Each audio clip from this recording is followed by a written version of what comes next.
Okay.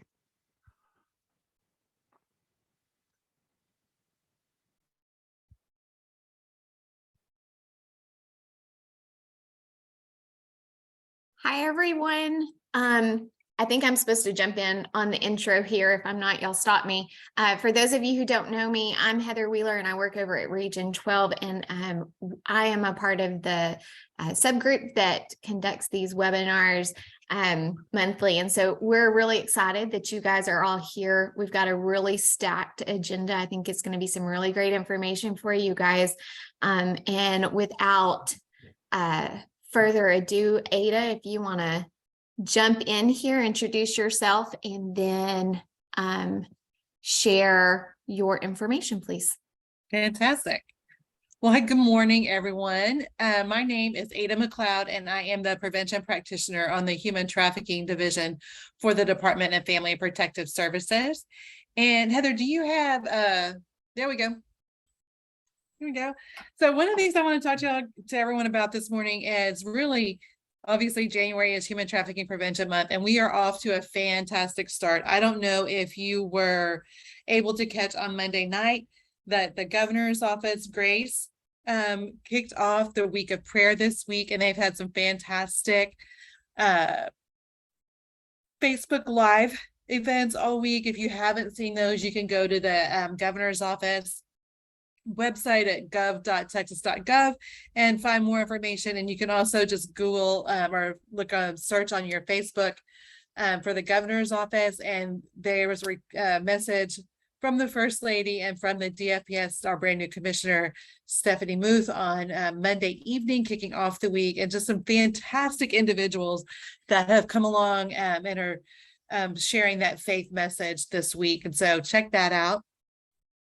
Also, if you visit texasendhumantrafficking.org, you'll find a link there to our January participation guide. And there it's packed full, chocked full of red flags and tips and information about all kinds of trafficking, both sex and labor trafficking facts, as well as information about the Lunch and Learn series that DFPS is doing and hosting this month. There's links there to the ones we've already held, so you can go back and catch the replay on those, as well as other ways that you could be involved there in your local communities and then on your own. We just celebrated Wear Blue Day on Wednesday. We had, gosh, I don't know, 100, 150 people email us their pictures of them and their friends and their staff, their businesses all wearing blue. We had a judge submit their pictures. We had a bank submit pictures. We had an entire school, private school, submitting pictures of the wearing their blue to support survivors and victims of trafficking on Wednesday. So that was really exciting. So there's lots of helpful information in that participation guide, as well as what you can find there at that texasendhumantrafficking.org, as well as links for the upcoming webinars. We have one today that starts right at noon, and you can still, it's not too late if you want to hop over there and register and join us today for our second Friday installment of that. And then our next one is going to be on Wednesday of next week. They all start at noon. We're done by 1. And I think you'll be pretty excited about the different topics that we have still to come. So that's what I've got, Heather. If there's something else that y'all need, I'll be hanging out for a little bit, but I have to jump off here in a little bit to jump onto our next webinar.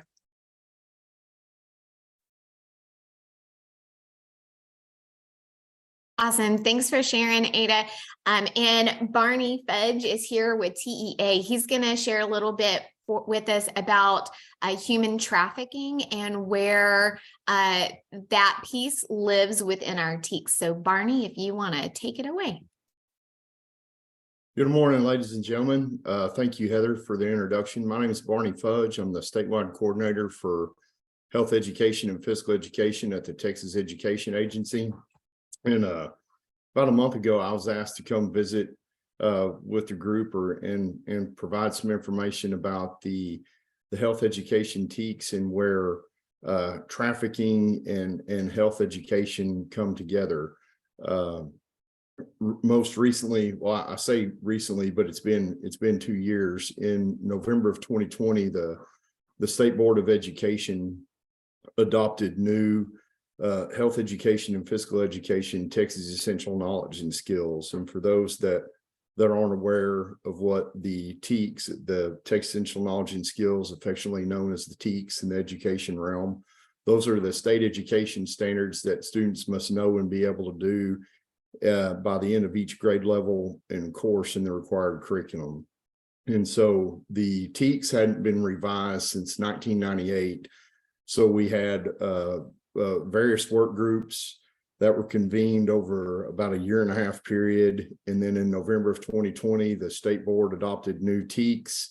And then in the summer of 21, the state board adopted new instructional materials. And so now, beginning with this academic year, the TEKS are now being implemented, beginning with the 22-23 academic year. So go ahead and go on to the next slide, please. So as I've already stated, the TEKS are the state education standards that every student must know and be able to do by the end of each grade level course in the required curriculum. Health is part of the required curriculum as part of the enrichment curriculum.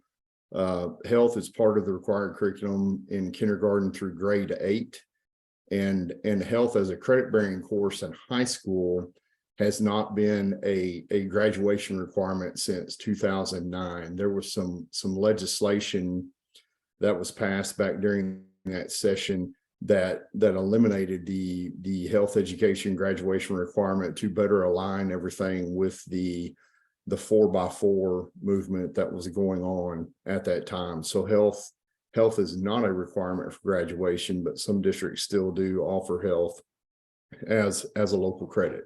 Next slide, please. So within the review, with the new health TEKS, there were strands that were created. So we have six strands. You have the physical health and hygiene strand, mental health and wellness, healthy eating and physical activity, injury and violence prevention and safety, alcohol, tobacco, and other drugs. And for those of us that are social workers and counselors, that is affectionately known as ATOD in the realm. And then reproductive and sexual health. In reproductive and sexual health, that strand is introduced in grade 4. But what we're going to be focusing on today is injury and violence prevention and safety. Next slide, please. So trafficking, the term itself, trafficking, human trafficking, that term is introduced in grade 5 in the injury, violence, and prevention strand. And under that strand, there are substrands. So human trafficking shows up in the substrand of healthy homeschool in community climate substrand. And then sex trafficking is also introduced in grade 5 under the reproductive and sexual health strand under personal safety limits and boundaries. And then sex trafficking is also introduced in grade 6 under the digital citizenship and media substrand. Next slide, please.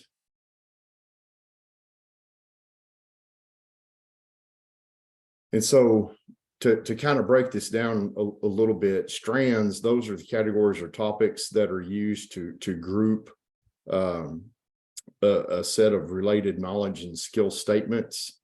And then the substrands are the categories that would be within a strand. So in looking at the strand that we have here on the slide, what is bolded there is the strand, alcohol, tobacco, and other drugs. That's the strand. And then that separate part right there, the use, misuse, and physiological effects, that is what would be considered the substrand.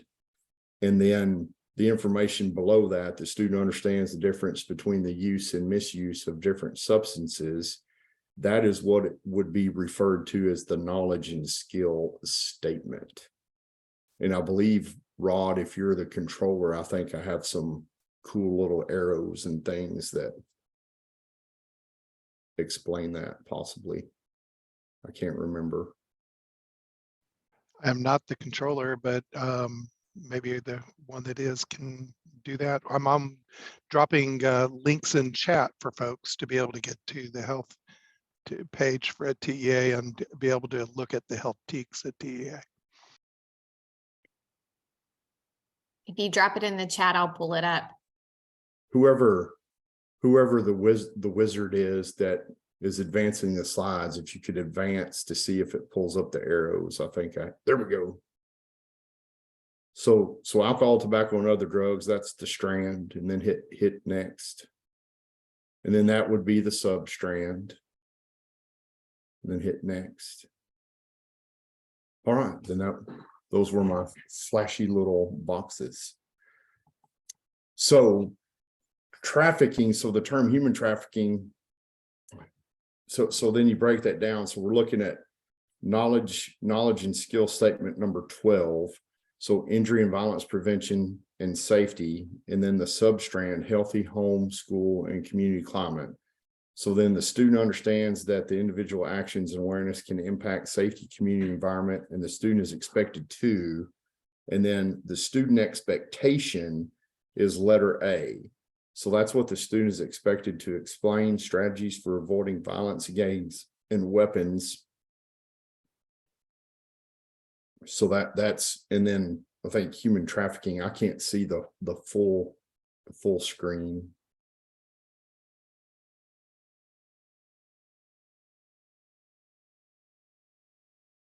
There we go, weapons and define human trafficking.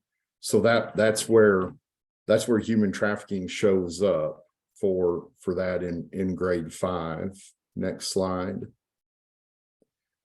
And then this is showing you kind of the alignment across grades. So grade 5, 6, and then 7, 8, and then also in health 1. So you can see the knowledge and skill statement. So knowledge and skill statement number 12, and then student expectation A.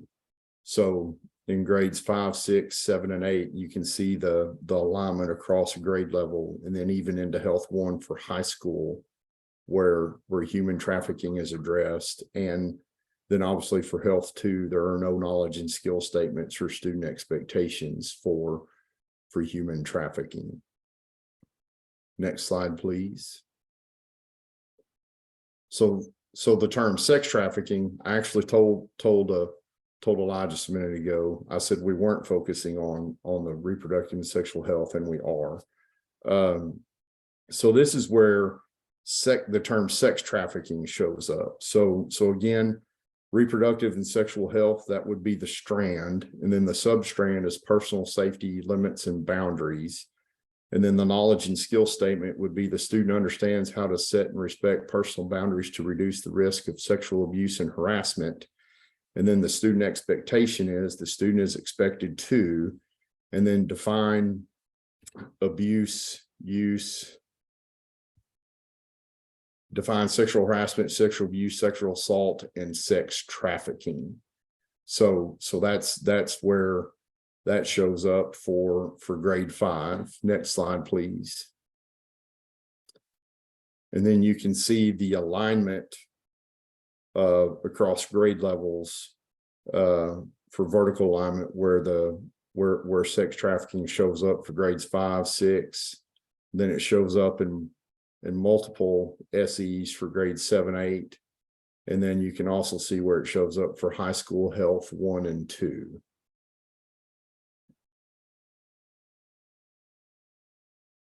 Next slide, please.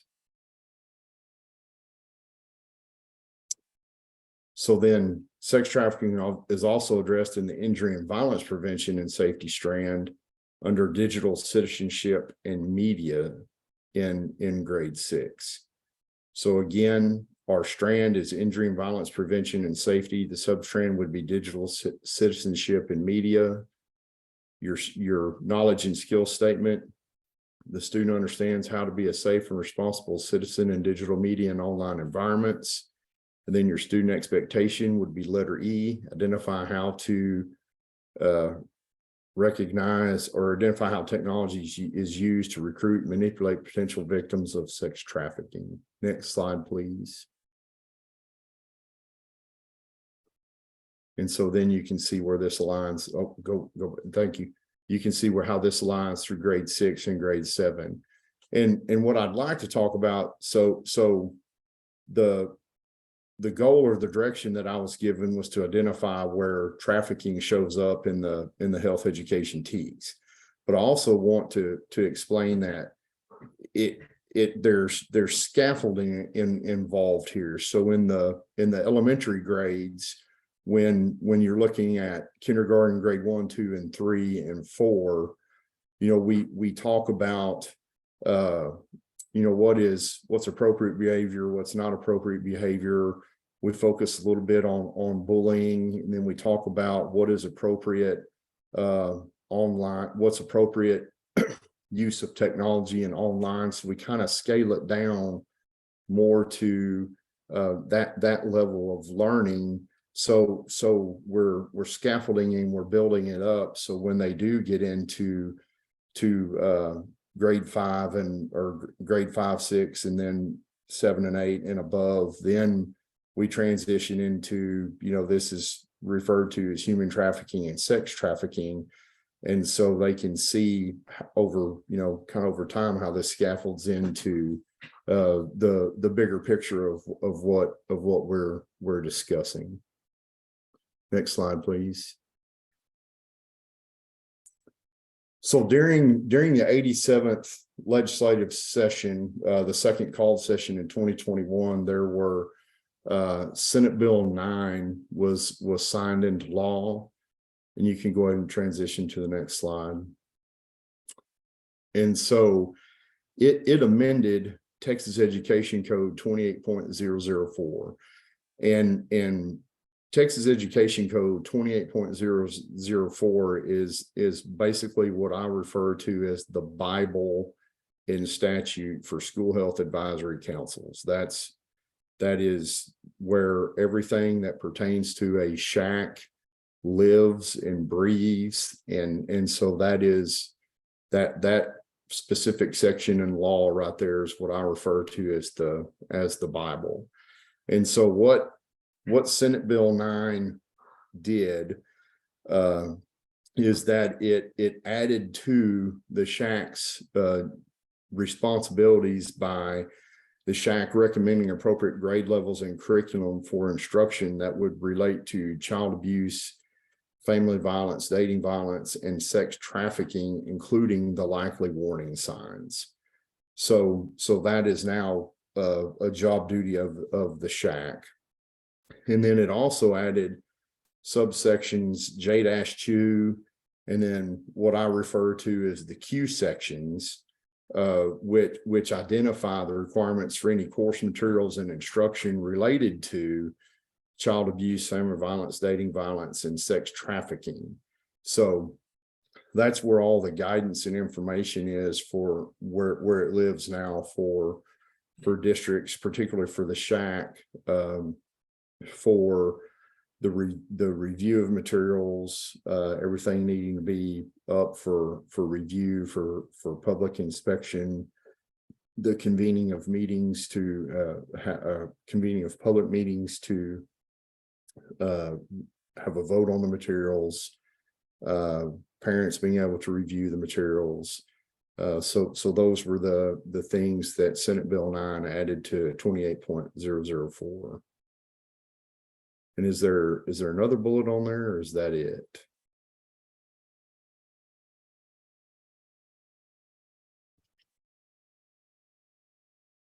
That's it.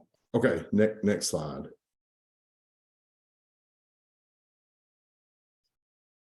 And on the health education webpage, there's an FAQ document that was drafted and posted around April of last year that addresses questions about the changes that Senate Bill 9 made to 28.004.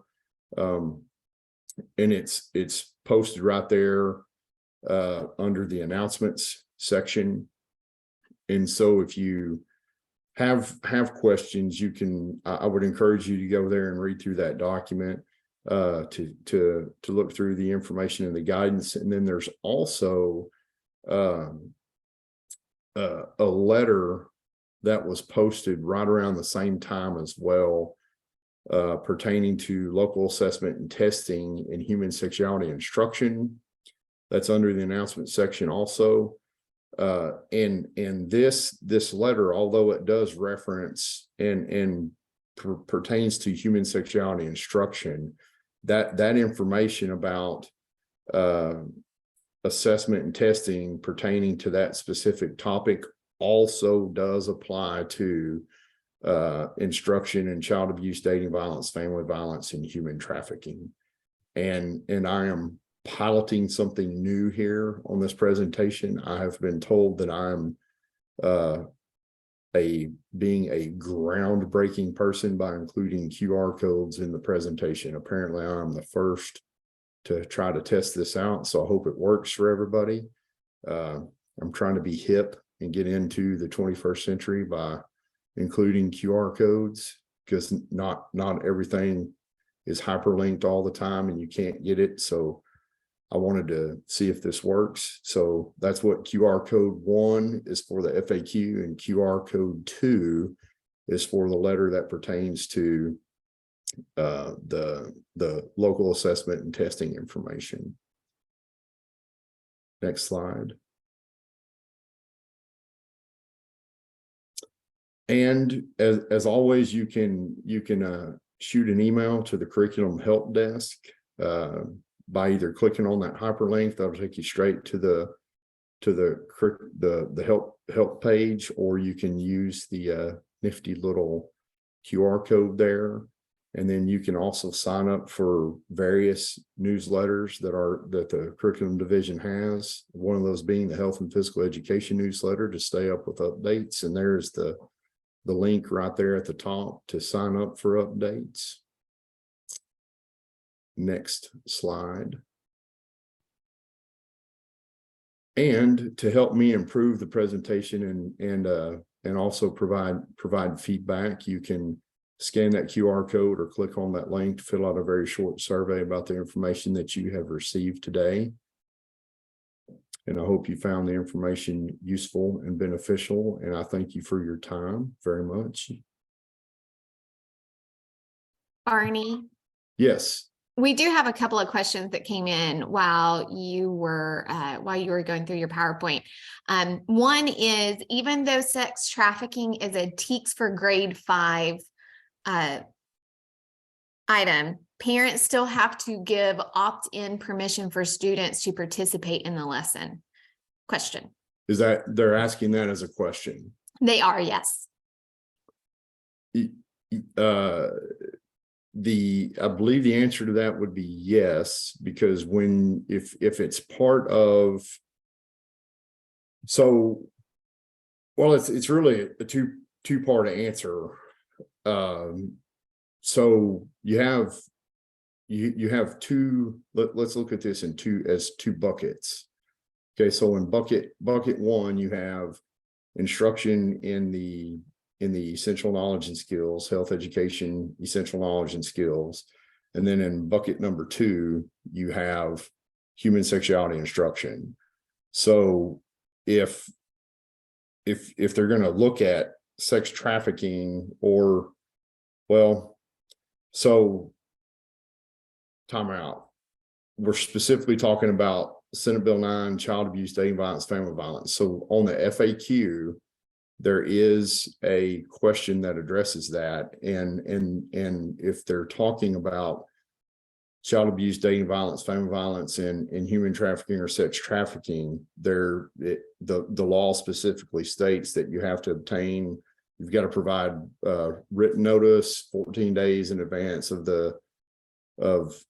when the instructions are going to be given, and you also have to obtain written consent of the parent. So basically, it's kind of what they did for human sexuality instruction. They basically duplicated and copied all of the requirements and put that as requirements for child abuse, dating violence, family violence, and sex trafficking or human trafficking. So you would have to get parental consent. And I believe that the terminology, without like really drilling down on it and looking at it, I believe it says any instruction. So that would refer to any instruction and materials, which would also include the TEKS.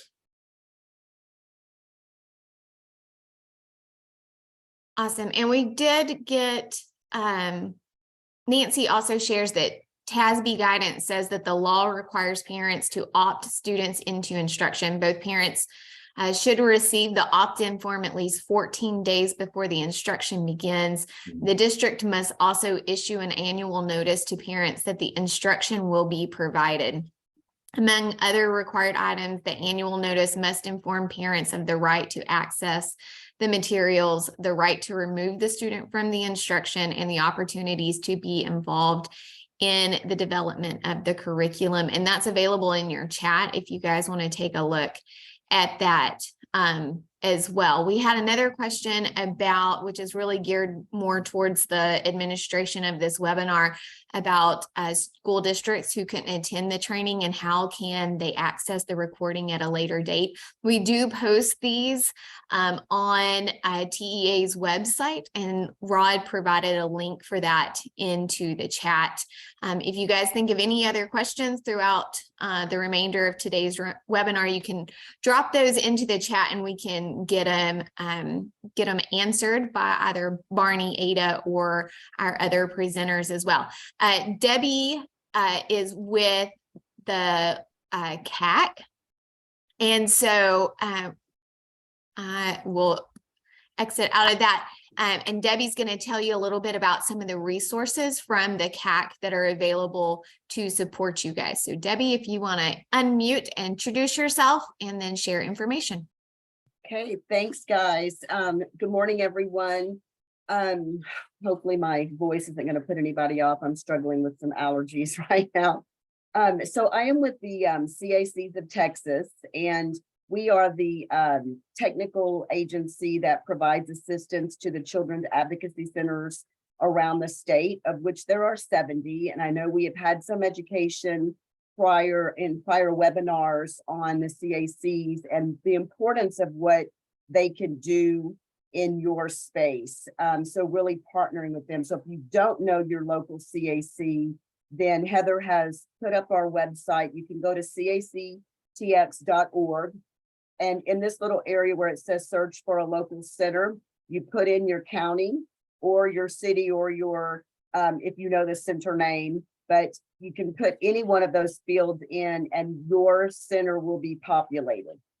Now, not every county has a specific center associated with them.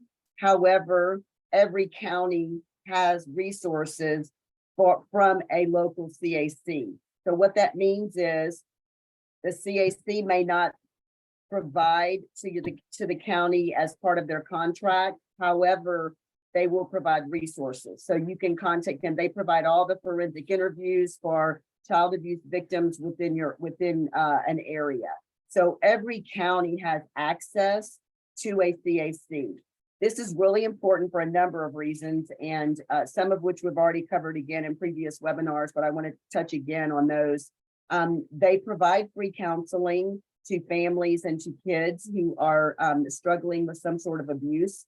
If you have questions about a child in your school, I would recommend you make a friend at your local CAC, and you can have conversations with them about what's going on. You can make referrals. They're a really, really good resource. They also have some educational resources that you can access. Most centers will come out and do a human trafficking prevention awareness with your staff, with your students, and also will provide training to parents as well. So they're a really, really good resource. Barney talked about the health TEKS and the trafficking TEKS that are now being introduced. They could be a supplemental resource within that education. So if if you're teaching that on a certain day and you wanted to have an expert come in and do a presentation, they would be a great partner for that. If they're unable to do that, they also have many resources within the community that they can connect you with in order to facilitate that education. So they're a really good partner. I recommend that you reach out and create a relationship with them if you don't already have one, learn about them, go visit, do a tour, have them come to your school, whatever it is, they are very amenable to creating those relationships. So NCMEC also, the National Center for Missing and Exploited Children, is another place where you can find some technical assistance around prevention, specifically regarding technology. They will be highlighted at our next webinar in March on technology trends. So just a little plug for them. If you can make that, be fantastic.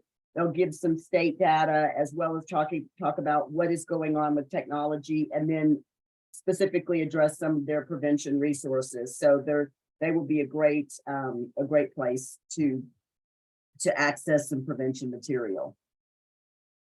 That's all I have. If anybody has any questions about the CACs or wants to reach out, I'll put my email and our website again in the chat, and feel free to reach out to me. Awesome. Thanks, Debbie. We do have a request for y'all someone to put in the TASB link to that information. So if somebody could share that again. Oh, there she is. Thanks, Nancy. You're amazing. You're welcome. And that is from actually it's from dating violence. Their TASB FAQ on dating violence, but it addresses that all of those topics and questions 8 and 9 as regards to what the requirements are. Awesome. Thank you, Nancy. We do have one other question regarding the consent from parents for this human sexuality instruction. The question is, can the permission be obtained electronically, that they have a hard time getting the permission slips, the hard copies back from parents within the district? Does anybody know if that's allowable? That's a really good question, and whoever posted that question, if they could email that question to me directly, I'll need to research that, because the law does not specify. All the law says is that the district must obtain written consent. It doesn't specify how that consent must be obtained, and so I would need to do some thorough research on that. So whoever posted that question, if you could please email me that question directly, and I'll research that once I get it. And Barney, can you give us your email address one more time? Yes, it's Barney, BARNEY .fudge, FUDGE at TEA.TEXAS.gov. Perfect. Thank you. And then we have a question for Debbie. They want to know if CAC Texas has a school curriculum for abuse prevention, or is it just the guest speakers? So the local CAC, I did answer in the chat. The local CAC is really your contact right now. The CACs of Texas does not have a specific prevention curriculum at this point in time. So I would contact your local CAC and work with them to provide that. Perfect. Thank you, Debbie. Oh, sorry, go ahead, Rod. Heather, one other potential resource on that, getting parent permission would be to contact their TASB representative to be able to see how to follow that policy that they've accepted as their school district concerning that requirement. So that could be another area. Checking with Barney would be absolutely fabulous, and also checking with their local legal counsel would be very smart to do as well. Awesome. Thanks, Rod. And finally, last but not least, is Ms. Nancy Gawley. She's with our Title IV state initiative, and she's going to talk to you about some resources that will support you in this work. Thank you so much, Heather. Like Debbie, I'm suffering with those seasonal allergies, so I apologize for my gravelly voice. I'm Nancy Gawley. I'm from the Title IV School Safety State Initiative. And what our state initiative, if you're familiar with Title IV or not, it is it incorporates everything that is physical health and mental health of students. And so the state initiative has created some resources for you, for districts and for ESCs to help know what is required as far as training and postings and things like that in areas of physical and mental health for students. Um, Obviously, child abuse, sex trafficking, all of these fall into that realm. So when I was in school district, this is a resource I wish I would have had. So we're excited to share it with you if you haven't seen it already. So this is our website, which Rod has posted in the chat. And I want to guide you to where you can find information that will give you all of the legal references that you need, but also resources out there for you. So on the left-hand side of our webpage, you will see District LEA resources.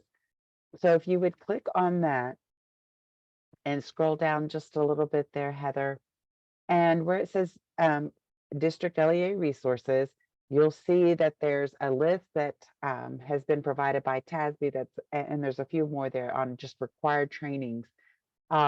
Going down, there's one for specifically Title IV resources, then TEA's resources. But what I want is that fourth bar that says mental health and safety. And so this is the one that super excited to show you. So look, and where it says click here, if you'll click here, the word here, the second word there, yes, click here. And you, if this were minimized just a little bit, you would see all of the different areas that we have covered. And so you see abuse and human trafficking, bullying prevention, suicide prevention, lots of different topics that deal with physical and mental health of students. But let's go ahead and click on abuse and human trafficking prevention.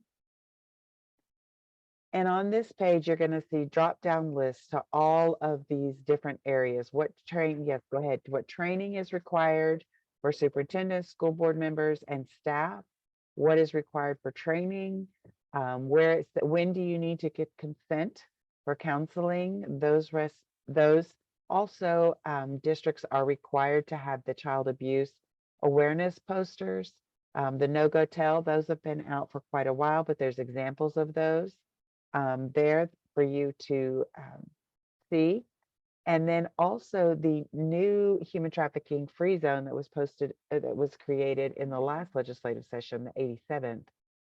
Examples on TEA's webpage. So we've kind of taken all those resources that are out there for TEA, TASB, all of those, and put them into one ARS website. Also, you can have all of this in one downloadable PDF right there at the bottom.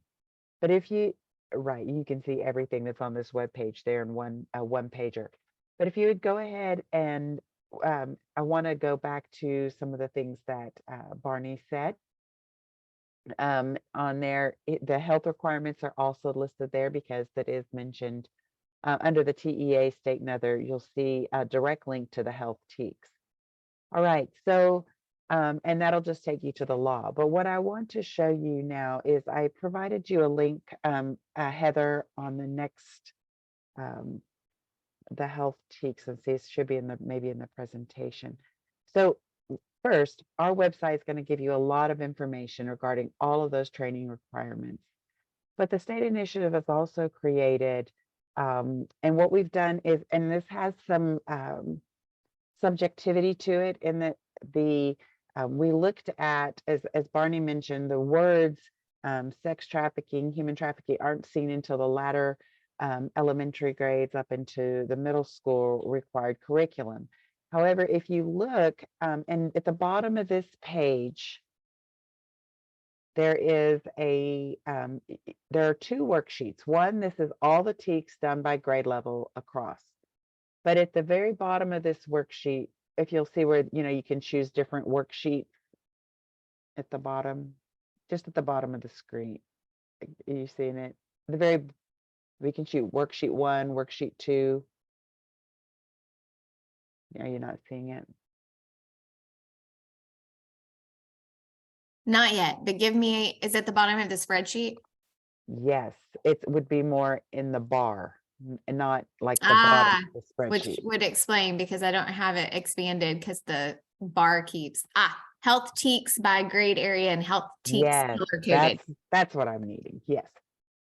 So this document has been gone through to look at where each of those topics across the top there are color coded. So we have suicide and self-harm, human sexuality, but that the one that we're specifically addressing today is the abuse, family violence, dating violence, human trafficking, and trauma. And so although the terms are not mentioned specifically, the defined terms, it also discusses building healthy relationships. So things like that, where, as Barney mentioned, it's addressed earlier in earlier grade levels, although they don't call it out specifically, if that makes sense. So, so if you go back up to first grade, you know, where we sing the, or any of the grade levels, kind of just slowly scrolling down, you'll see that some of these topics, although not called out specifically by name, are mentioned even as low as kindergarten level, because then they're talking about building those relationships and what's appropriate and inappropriate. So wanted to know that as a resource. It's something that the state initiative has worked on. It's not put out there by TEA, but something that we've worked on to assist districts. So at the state initiative, and we are part of the Region 14 Education Service Center, by the way. I didn't mention that earlier. Okay, so that is another resource I wanted to tell you about that's out there to assist you with your health TEKS.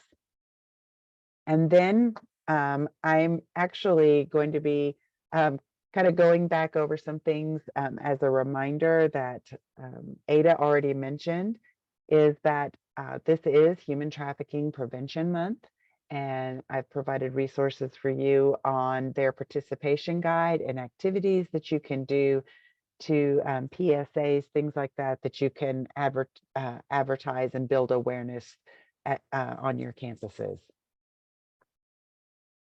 So Wear Blue Day actually has already passed, but there's, and this week was the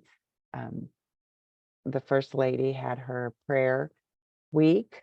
And then there'll be some other activities going on that you can see within that guidebook. All right.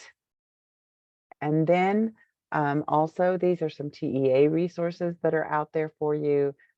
There's a one-pager on just the reminders on who is a mandatory reporter. Of course, we all are mandatory reporters, but what training is out there and some reminders about when you need to do that. And so you can just, you know, everyone in your staff needs to be trained in human trafficking, including your school board and superintendent. So oftentimes it's the people, the bus drivers, cafeteria workers who may have more suspicions than just someone in the general classroom. So everyone needs to be trained in that area. Other resources on TEA's webpage that I provided links for is the CACs of Texas and TEA. A few years ago created this toolkit, excellent information in there that you can access, as well as, again, the mandatory reporting information. So those are the resources that I've developed or it's put together for you today.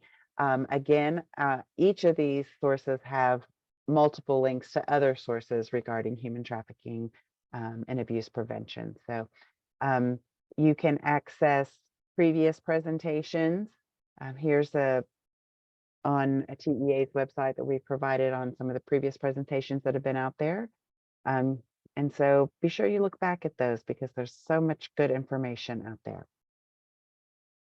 Are there any questions? Oh, post a link directly to the spreadsheet. Yes, I will. I can do that.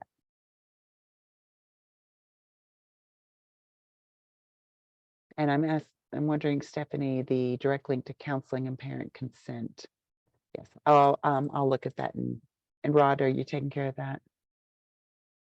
No. Nancy Okay. and Rod, Nancy you had shown a web page on your ESC 14 that had like, I don't know, 5 or 6 buckets, and one of them was parent consent, counseling, they were all fascinating, and I just can't remember how to find it. I'm looking at Mhm. your website and I can't Mhm. navigate back to it. I so have was it hoping right you could here. give It's, me that yes, link. it's right here on, it's in our webpage under the abuse and human trafficking prevention. So So there you go. on the, in the chat, we put a direct link to it's, if you go to the Title IV State Initiative District Resources page, under the mental health and safety ribbon Mhm. is where you can find then all those different categories. And then under each of those, we tried to put out what is required as far as maybe posting or rules or student training or staff training. And we try to create those buckets. Also, all the resources that you heard could be found under that TEA state and other website resources. Everything that we listed today would be under that section. So actually, Heather, if you can go not under the TEA state other web resources right there. And you can see all of TEA's links on child abuse and human trafficking trainings. You can see all the health and human services, all the Department of Protective and Family Regulatory, how to get to the CACs and be able to do a resource of where my local CAC is found. So how to find your CACs is on there. So what we've tried to do on the state initiative is, and Barney's information concerning health and health TEKS, we've tried to crowdsource all the information that's required so that districts don't have to start from scratch. You can find those resources to be able to assist. And so to be able to help you. And so Nancy has been instrumental, John's been instrumental at being able to help create a website we hope is valuable to you and links to very good, valuable resources across the state. Also want to add in that spreadsheet, I would suggest even just making it's a view only spreadsheet, but making a copy of it for your own use is where you think some of those interwoven pieces are. So if you see one of the essential knowledge and skills that you think deals with abuse and family violence, but maybe it hasn't been identified, I mean, that's your choice to do that. That's what we've tried to do, is go through and look and read them and try and what is the nuance of this? What are we trying to do? So anyway, there's a suggestion. Awesome. Thank you, Nancy. And if you guys have any other questions, you can drop them in the chat. That is our last speaker for today's webinar. And we are so glad that you were able to join us for this. And we hope that it gave a solid understanding of where human trafficking and abuse live within our TEKS and the resources that are available to you to support you through that instruction. If you guys, like I said, have any questions, drop them in the chat. Otherwise, thank you so much for joining us. Have a great day. We hope to see you on March 3rd for our next webinar, Technology and Trafficking.